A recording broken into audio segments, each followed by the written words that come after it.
महिलाओं को 33% रिजर्वेशन चाहे दिया हो, चाहे टॉयलेट्स दिए हो, चाहे अनाज दिया हो, चाहे गैस सिलेंडर्स दिया हो, तो उससे पता चलता है कि कौन देवता है और कौन दैत्य है।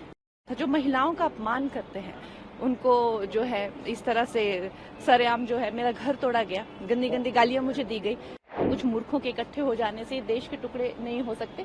हमारी सारी पार्टी के लिए ही ये एक ऐतिहासिक जीत है और जाहिर सी बात है हम सब कार्यकर्ता बहुत ही ज्यादा उत्साहित हैं, बहुत इस चीज को लेकर धन्यवादी हैं पूरे महाराष्ट्र की जनता के, पूरे भारत की जनता के, to be honest. Ma'am, chief minister किसको देखना चाहेंगे?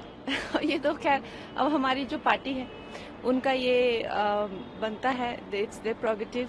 और हम लोग तो खैर, जो मैं हमेशा कहती हूँ कि हमारी जो पार्टी है उनकी जो आइडियोलॉजी है वो सबकी एक से बढ़कर एक हमारे पास नेतृत्व के लिए लोग हैं।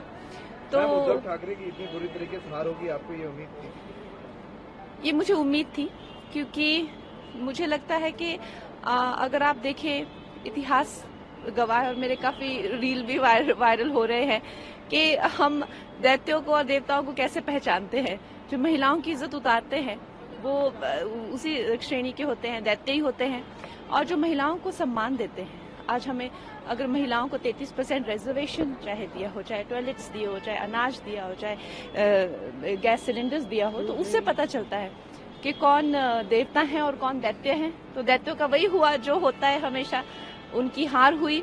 और आप देख लीजिए महाभारत में तो एक ही क्लैन था, एक ही भाई थे, सब एक ही परिवार था, लेकिन फिर भी फर्क कितना था। जो महिलाओं का अपमान करते हैं उनको जो है इस तरह से सरेआम जो है मेरा घर तोड़ा गया, गंदी गंदी गालियां मुझे दी गई, तो मुझे लगता है कि कहीं ना कहीं बुद्धि भ्रष्ट हो गई थी, वो दिख ही रहा था। कांग्रेस पर पीएम ने सिर्फ परिवार और लड़ाने की राजनीति करने का आरोप लगाया, कैसे देखते हैं? उनको भी एक पब्लिक से काफी एक मजबूत जवाब मिला है कि किस तरह से ये देश जो है, ये देश बड़े ही बलिदान देकर देश बना है, और किसी के ऐसे कहने से या कुछ मूर्खों के इकट्ठे हो जाने से देश के टुकड़े नहीं हो सकते और नहीं होने भी नहीं देंगे। मैम, एक इम्पोर्टेंट सवाल है कि संभल में एक मस्जिद है, उसका सर्वे करने के लिए एक टीम जाती है, उसके ऊपर पथराव हो जाता है।